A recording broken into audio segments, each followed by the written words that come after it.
Bueno, Ángel Barrios, un servidor, Manuel Jiménez, sentimos mucho placer de contar aquí en Propuesta de la Noche con Carlos Segura Foster, miembro del Comité Central del Partido de la Liberación Dominicana y es administrador del Banco Agrícola. Así que, don Carlos, muy agradecido de que haya aceptado estar con nosotros y buenas tardes. ¿Qué tal? Sí, buenas tardes, hermano. Y muy particularmente un saludo especial a Ángel, de las glorias de la fundación del PLD, aunque ya un poco distanciado. ¿No? Un hombre que fue de la vieja guardia. Un placer de Bueno, verdad don Carlos, compartir. sí, usted es un hombre del sector agropecuario y justamente este 16 de agosto recién pasado, el gobierno cumplió su primer año y nosotros quisiéramos que usted nos haga una especie de evaluación rápida para ver cómo usted enjuicia el desempeño del sector agropecuario oficial. Nunca antes en nuestro país se ha vivido momentos tan acuciantes y de tantas dificultades como el vivido en el año de gestión de gobierno del llamado cambio. Un cambio que en definitiva resultó ser una reversa. Y en el caso de la agropecuaria, ellos partieron de una premisa falsa y eliminaron como consecuencia de esa falsedad lo que era la subasta de permisos para la importación de alimentos. Partían del criterio de que eso encarecía las importaciones y eso es totalmente falso. Realmente la subasta lo que establecieron el mecanismo para la salvaguarda de la producción nacional y de los productores, porque no es lógico importar alimentos para que se vendan por debajo del precio adecuado de los mismos cultivos, de los mismos productos de producción nacional. Fue así que entonces, en ese festival de permisos que se concedieron entre septiembre y diciembre, se distorsionó totalmente el mercado, porque se importó papa, remolacha, zanahoria, pollos, y eso creó una situación porque estaban trayendo productos que sin aumentarle el costo de lo que se conoce como salvaguarda, pues entonces comenzaron a ir al mercado por debajo del precio adecuado para los productores nacionales. Se debe recordar que entonces muchos productores tuvieron que recurrir a abandonar su predio, a destruirlo, a meterle tractores, simple y llanamente porque resultaba más caro recolectar y acarrear los productos que el precio de venta, como consecuencia de una política equivocada de importación de alimentos. Que dicho sea de paso, esos renglones desde el año 2019 eran autosuficientes. Es más, se producía por encima de la demanda nacional.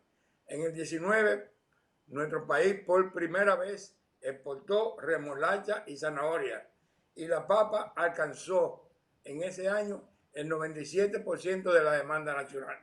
Para que se tenga en cuenta, ese fue el primer gran desorden. Y en diciembre, pues entonces por una falta de planificación, pues llegó la Nochebuena y el pollo se disparó hasta 85 pesos la libra, con el agravante de que hubo lugares en donde no llegó un pollo para el día de Nochebuena. De ahí para adelante ha sido un verdadero desastre, un verdadero caos lo que se ha producido en la producción nacional. Que hoy el periódico El Nacional publica que la libra de pollo está a 125 pesos. Y a mí particularmente menos, no me extraña porque yo sé que están importando pollo que en Estados Unidos son más caras que el pollo de producción nacional. Y han tratado de justificar las importaciones bajo el criterio de que la no demanda o no consumo de la carne de cerdo ha arrastrado al dominicano a comer más pollo de lo que tradicionalmente se comía. Y eso no es tan cierto como lo están diciendo. Realmente nosotros lo que debimos, tan pronto se hicieron las denuncias de la aparición de la fiebre porcina, que los puercos comenzaron a morir entre febrero y marzo, había tiempo suficiente para crear una estructura de producción necesarios para la demanda de pollo, porque nosotros como país tenemos una capacidad instalada para producir 25 millones de pollo en pie entre 35 y 40 días. Si lo hubiesen planificado desde marzo, en este momento ni tuviésemos escasez de pollo y mucho menos hubiésemos tenido la necesidad de importar pollo más caro que lo que se producen aquí desde Estados Unidos. Y ese es el verdadero desorden que tenemos. Perjudicados los productores y perjudicados los consumidores.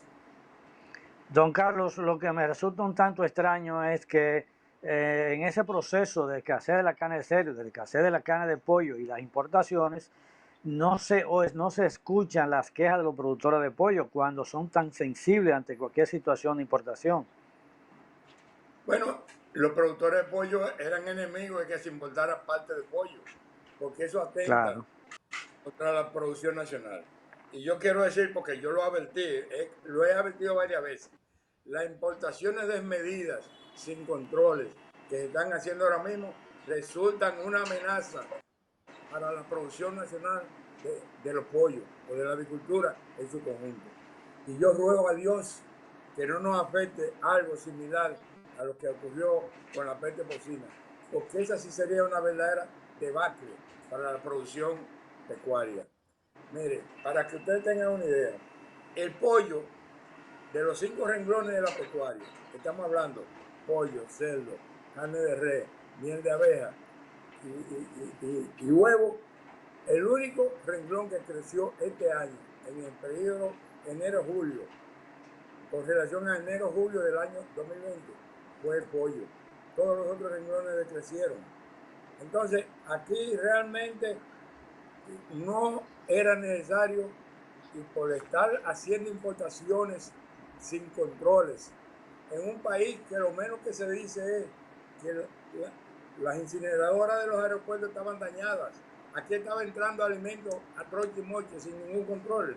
Entonces, ahí está la fiebre porcina africana o peste porcina africana, que tenemos 40 años que no nos afectaba, simple y llanamente por el descontrol de las importaciones, y que además se violentaron los mecanismos de preservar empleados que resultado de políticas inadecuadas cancelaron a técnicos de unas áreas muy sensibles como es el control sanitario de las importaciones. Y yo quiero decir, para que se entienda lo que es un personal sensible, como el que se canceló en los aeropuertos, en los puertos de los aeropuertos. Ese personal es igual que los controladores de vuelo, que no pueden abandonar su sitio de servicio hasta que no llegue su relevo. Y si no llega su relevo, tienen que trabajar permanentemente. Y el personal fue maltratado, inclusive se le suspendieron el pago de la dieta, lo que obviamente disminuyó su entrega, junto con las condiciones de que no tenían cómo controlarlo, porque importaciones desmedidas en un país que había alcanzado, gracias a la política certera del gobierno de Danilo Medina, los gobiernos del PLD en primer lugar, pero fundamentalmente la política agropecuaria del presidente Danilo Medina, nosotros habíamos alcanzado la autosuficiencia alimentaria. ¿Sabe lo que significa eso? Desde el 2015 hasta el 2019, que fue el último año completo, la oferta de alimentos cubrió entre el 87 y el 89%, prácticamente 90, 89.7%. Y eso quiere decir que estábamos por encima del 85, que es el parámetro que se toman los organismos internacionales para definir si un partido es autosuficiente para la alimentación de su población. Y quiero decir que esa autosuficiencia es en un contexto en donde se aumentó la demanda de alimentos por el aumento del programa de alimentación escolar y por la duplicación que hubo de visitas de turistas, que pasamos de 3 millones y medio a 7 millones de turistas. Eso quiere decir que nosotros tuvimos que hacer esfuerzos súper extraordinarios para poder satisfacer la demanda. Y fuimos tan eficientes que en el 19 el presidente emitió el decreto 168-19 para que todo lo que se consuma en los programas de gobierno, ¿entiendes? Hospitales, militares, policía, alimento escolar, plan social de la presidencia, fuera de producción nacional. porque ya Sí. nosotros podíamos ufanarnos de haber alcanzado el éxito de la autosuficiencia alimentaria. Sí. Don Carlos, pese a ese caos y ese desorden que usted asegura existe en el sector agropecuario, hoy el presidente Luis Abinader, durante un acto de toma de posesión de la nueva directiva de Confenagro, está asegurando que la producción agropecuaria nacional ayudó al país a superar los efectos del coronavirus. Y pone un punto de ejemplo para que vea, según él, que se está avanzando. Dice que pronto vendrán al país técnicos norteamericanos para certificar que el país ya puede por primera vez exportar carne de res al mercado norteamericano. Como estudioso que tú eres, y Ángel también de la economía, le voy a dar la cifra. En los 8 años de gestión de gobierno de Danilo Medina, la agropecuaria creció 5.2 promedio anual. En el año 2020, al mes de septiembre, que fue la última evaluación del gobierno de Danilo, el crecimiento del Producto Interno Bruto agropecuario era 4.2. Ese 4.2 ya a diciembre cerró el año con 2. Es decir, que perdió 2.2 cuando ellos comenzaron a gobernar. Si se ha mantenido la oferta, es gracias a la gran plataforma de producción agropecuaria, que a pesar de que lo han golpeado, porque comenzaron golpeando las asociaciones, quitándole la maquinaria que habían recibido, maltratando, dejando de comprarle, cancelándole a los veterinarios a las granjas de pollo, conejos y cerdos, a pesar de eso, este país ha seguido produciendo. Y este año, al mes de junio, el crecimiento ralentizado, pero un crecimiento bueno, porque es de los pocos sectores que no decreció el año pasado. Al aumentar el 2%, menos del porcentaje de crecimiento de la economía, pero una suma de valores, porque no es una reposición de un crecimiento perdido. Entonces, eso fundamentalmente se ha logrado en este país prioritariamente, como te dije, la pecuaria, todos han decrecido. ¿Por qué se ha crecido la agropecuaria en su conjunto? Porque la plataforma de producción de plantaciones que se heredó del gobierno de Danilo Medina lo ha hecho posible. Los renglones fundamentales para el crecimiento han sido cacao, tabaco, guineo, plátano, mango, aguacate, todos renglones que necesitan más de un año para producir. El arroz, que es el cultivo que ellos van a decir que es suficiente gracias a lo que nosotros hicimos. Porque este año, con relación al año pasado, el arroz apenas ha crecido 0.3%. Entonces, ellos establecieron una premisa falsa y ellos tenían que reconocer el éxito de la política desplegada en los gobiernos de Danilo Medina, fundamentalmente la agropecuaria, para no hacer pasar a este país las penurias que están viviendo hoy en día, tanto a nivel, repito, de los productores como a nivel de los consumidores. Realmente nunca antes se había visto una situación. Nosotros teníamos 20 años que no se producía una inflación de 2 dígitos y nosotros en la interanual llegamos a superar los 2 dígitos. Y en el caso específico de renglones tan importantes como el arroz se mantuvo durante los años del 2004 hasta el 2019, oscilando su precio entre 18 y 23, a lo sumo 24 pesos la libra.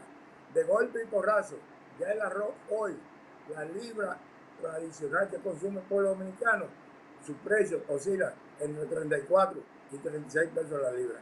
Es decir, que en un país en donde hasta la sal subió de precio, ellos no pueden decir que es gracias a ellos, es gracias a lo que heredaron, es gracias a que Danilo Medina dejó una estructura de producción que le ha sido favorable a ellos. Como le ha sido favorable la fortaleza de la economía, para ellos poder coger prestado cifras récord de 13.000 millones de pesos, gracias a que este es un país con capacidad de pago, no que ellos crearon, sino que ellos heredaron.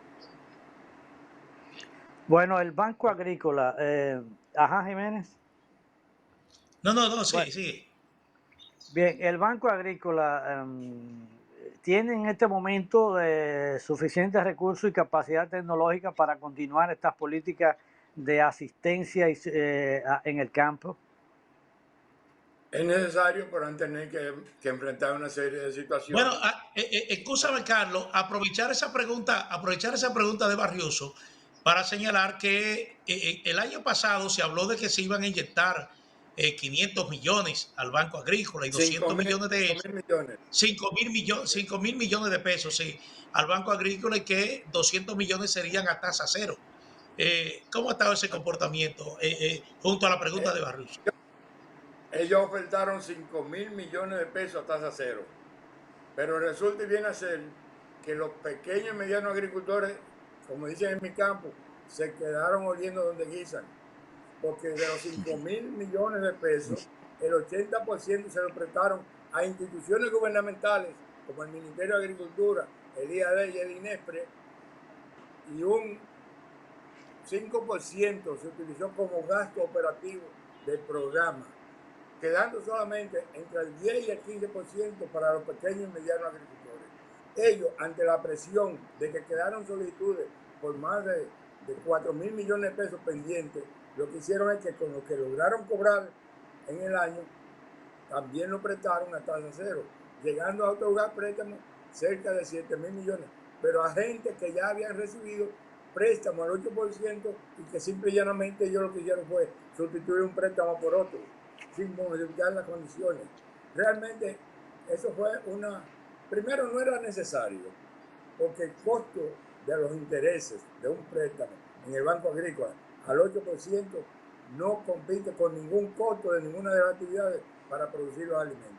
Por tanto, el agricultor lo que requiere para el financiamiento es que el crédito sea suficiente, oportuno y barato. Al 8% es baratísimo, porque simple y llanamente una institución que se pasó 8 años otorgando el préstamo por adelantado a la agropecuaria no podía ser sustituida por una situación de retraso en el financiamiento. Y le voy a dar cifras simple y llanamente en lo siguiente. Durante los 8 años de gestión de Danilo Medina, el Banco Agrícola prestó 145 mil millones de pesos. Cuando llegó el gobierno, el banco, la cifra que más había prestado en un año era 6 mil. Nosotros llegamos a 60 mil en el primer cuatrienio, lo que quiere decir que fueron 12 mil, 15 mil por año, por año. Y en el segundo cuatrienio llegamos a 85 mil.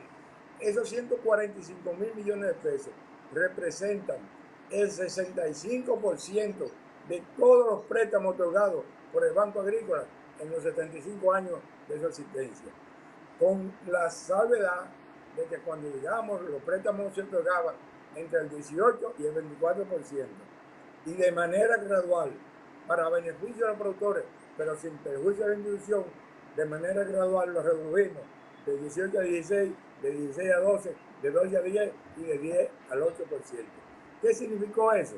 Que cuando nosotros terminamos los 2 últimos años, el agricultor que en el 12 pagaba por $1 millón de pesos, 180 mil pesos por concepto de interés en un año, apenas pagaba 80 mil pesos, lo que significaba ganancia o reducción de costos de 100 mil pesos. En los casos de producción de alimentos del Banco Agrícola, porque habían otras partidas como lo del FEDA y lo de Conaleche, que lo del FEDA era al 5 y lo de Conaleche al 6. Eso no se había visto antes, y por eso el campo floreció, y por eso el hombre del campo dijo que Danilo Medina había sido el presidente que había cumplido con toda la deuda social que habían acumulado los gobiernos anteriores con ellos. Recuerda, bueno, don Carlos, déjame apuntar esto muy breve. Los escándalos que se derivaban antes del 12 con los permisos de importación, que generaban 4 mil millones de pesos que no se sabía a dónde iban. En los gobiernos de Danilo, esos dineros que generaban los permisos iban al erario público y formaban parte del presupuesto de la nación. Bueno, muchísimas gracias. Hemos tenido a Carlos Segura Foster, miembro del Comité Central del Partido de la Liberación Dominicana. del Banco Agrícola. Así que muchísimas gracias al amigo Carlos Segura Foster por esta interesante entrevista. Ángel Barrios, un servidor, Manuel Jiménez, como siempre, agradecemos muchísimo su sintonía. Los invitamos para que estén con nosotros de lunes a viernes, de 6 a 7 de la noche por Digital 15. Muy buenas noches.